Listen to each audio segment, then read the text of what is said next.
Halo teman-teman, perkenalkan nama saya Julion Meliatribaba, mahasiswa semester 7 Ilmu Kesehatan Masyarakat. Dalam video kali ini saya akan menjelaskan tentang target organ. Pintu masuk toksikan ke dalam tubuh terutama melalui sistem pernapasan, kontak kulit, dan sistem pencernaan.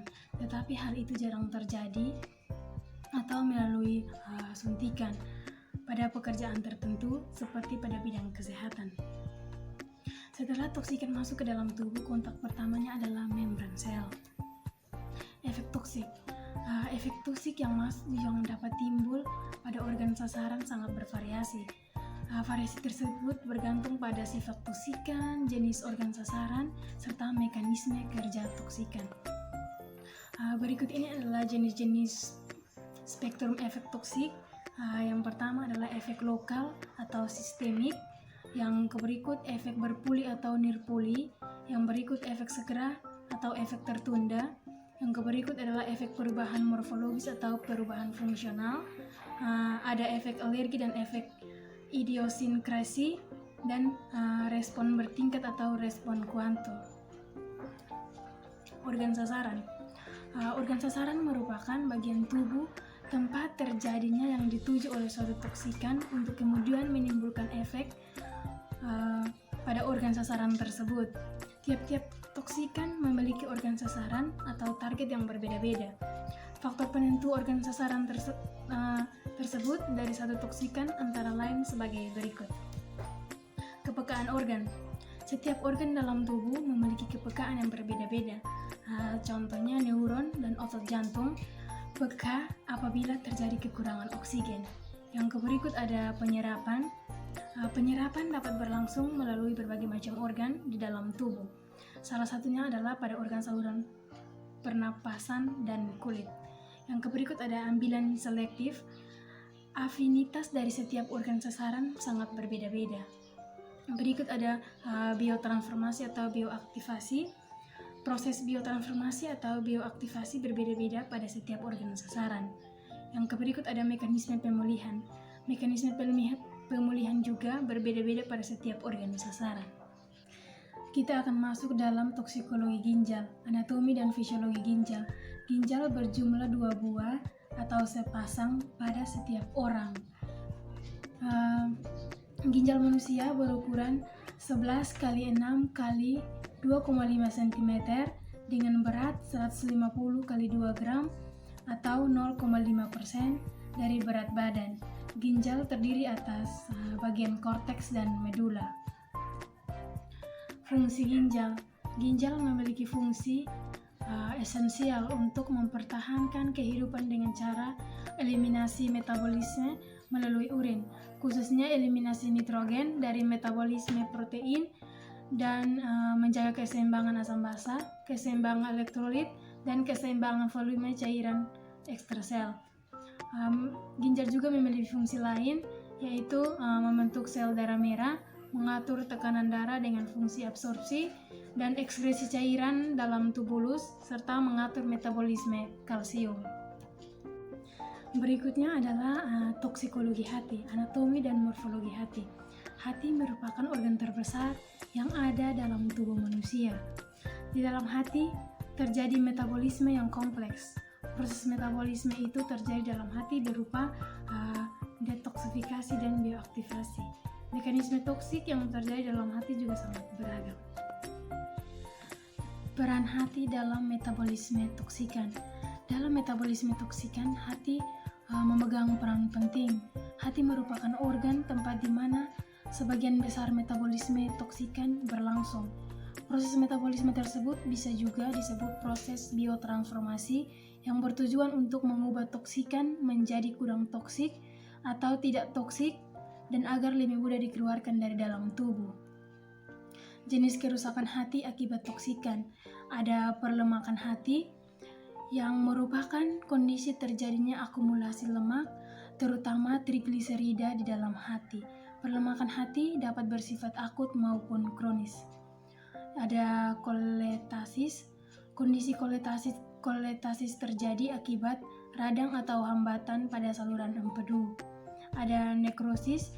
yaitu merupakan kondisi kerusakan sel hati mengalami kerusakan yang berakibat pada kematian sel hati tersebut. Ada sirosis. Sirosis hati merupakan kerusakan difus yang terjadi pada hepatosis. Ada kanker hati. Kanker hati merupakan tumor ganas pada hati. Toksikologi kulit.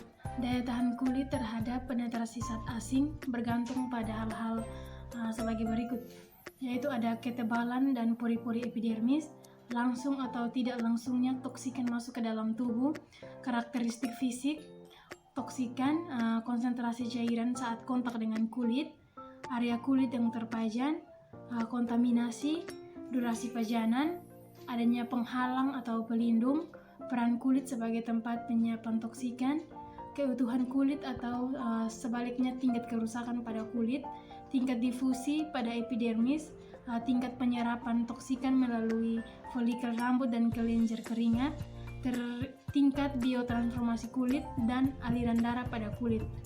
Anatomi dan komposisi kulit. Kulit merupakan organ tubuh yang paling luas. Kulit berfungsi sebagai alat proteksi diri, pencegahan dehidrasi, penjaga temperatur tubuh, ekskresi zat-zat yang tidak berguna, tempat sintesis vitamin D, dan reseptor stimulus yang datang pada kulit itu sendiri. Kulit terdiri atas 3 lapisan, yaitu lapisan epidermis, lapisan dermis, dan lapisan subkutis.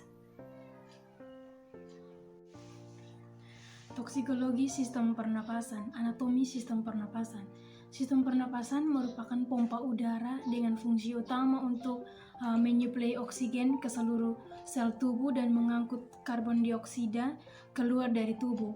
Rata-rata manusia memerlukan 250 mili oksigen per menit dan menghasilkan 200 mili karbon dioksida. Fungsi sistem pernapasan.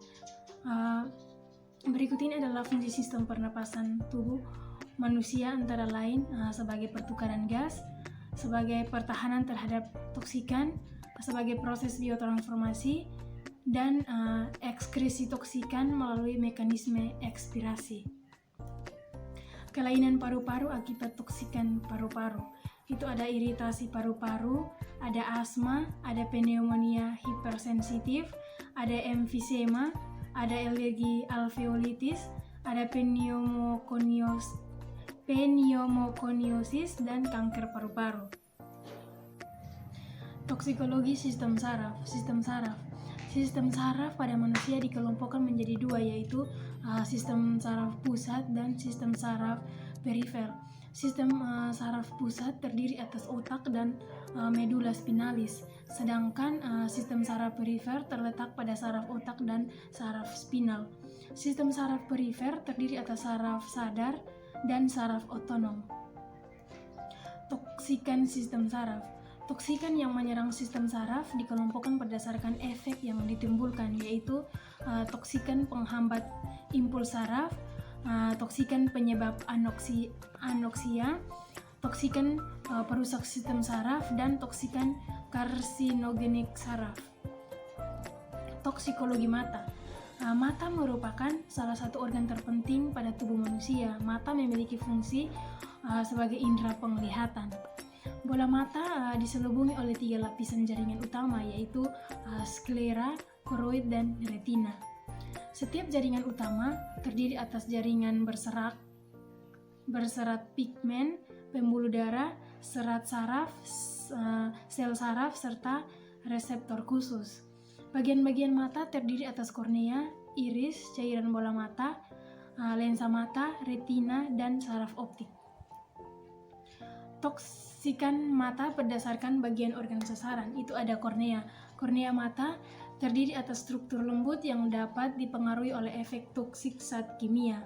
Ada iris, cairan bola mata, dan badan siliaris. Iris terletak di dekat kornea. Pada iris terdapat 2 jenis saraf, yaitu saraf simpatis berperan sebagai dilator dan saraf parasimpatis berperan sebagai konstriktor. Iris tersebut rentan terhadap cedera fisik dan iritasi kimia. Lensa mata. Efek kerusakan yang dapat terjadi pada lensa mata antara lain katarak. Katarak dapat disebabkan oleh pajanan toksikan. Ada retina. Retina memiliki pola pigmen dan terkait dengan fungsi ketajaman mata, adaptasi pada keadaan gelap yang dapat dipengaruhi oleh toksikan jenis klorokoin, hidroksikloroin, dan tioridasin. Toksikologi sistem reproduksi. Ada kelainan reproduksi. Kelainan pada sistem reproduksi baik wanita dan laki-laki sangat beragam. Beberapa contoh kelainan pada sistem reproduksi antara lain ada gangguan menstruasi, ada infertilitas, cacat kromosom, abortus, malformasi, retardasi intrauterin, kematian fetus, gangguan pada masa gestasi, rasio kelamin, gangguan spermatogenesis, impotensis, gangguan ejakulasi, kematian perinatal, keganasan, gangguan libido, dan menopause. Efek gangguan reproduksi yang dapat timbul pada pekerja wanita antara lain ada gangguan menstruasi, ada aborsi atau infertil, ada pertumbuhan janin terhambat atau berat badan lahir rendah, ada bayi prematur, ada teratogenik, ada kematian ibu, keganasan atau virus hepatitis B. Efek gangguan reproduksi yang mungkin timbul pada pekerja laki-laki ada libido dan impoten, ada tertis atau infertil, dan ada spermatotoksisitas. Demikian video yang saya buat tentang target organ. Semoga video ini bermanfaat. Salam sehat.